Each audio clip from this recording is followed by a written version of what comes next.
हुजूर ने फरमाया किसी बीमार को देख के, मुसीबत वाले को देख के ये दुआ पढ़ो, तुम उस मुसीबत में शिकार नहीं होंगे।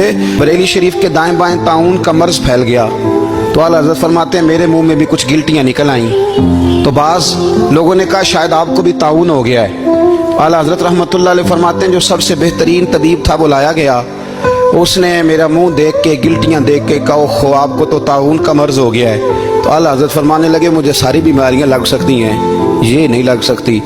उसने कहा हकीम मैं हूं कि आप हैं? फरमाया नहीं आप ही हैं, पर ये बीमारी मुझे नहीं लग सकती, ये मुझे हो नहीं सकती। उसने इसरार किया तो आला हज़रत रहमतुल्लाह ताला अलैह उसको कहने लगे मियाँ तू जो मर्जी कर लेकिन मुझे ताउन का मर्ज नहीं हो सकता, ये बात तय है। वो नाराज होकर चला गया। अब ताउन की जो गिल्टियां होती थी ना वो बड़े बड़े महीनों नहीं जाती थी, तकलीफ रहती थी। आला हज़रत कहते मैंने उसी रात ना थोड़ी सी काली मिर्चों का सफूफ बनाया और मिसवाक में रख के जब मुंह के अंदर छिड़का तो थोड़ा सा खून निकला और मेरा मुंह बिल्कुल ठीक हो गया। सवेरे मैंने कहा बुलाओ ना अपने हकीम को जो कहता था ताउन हो गया है। तो लोग कहने लगे हुजूर आपको वैसे कैसे पता था ताउन नहीं है?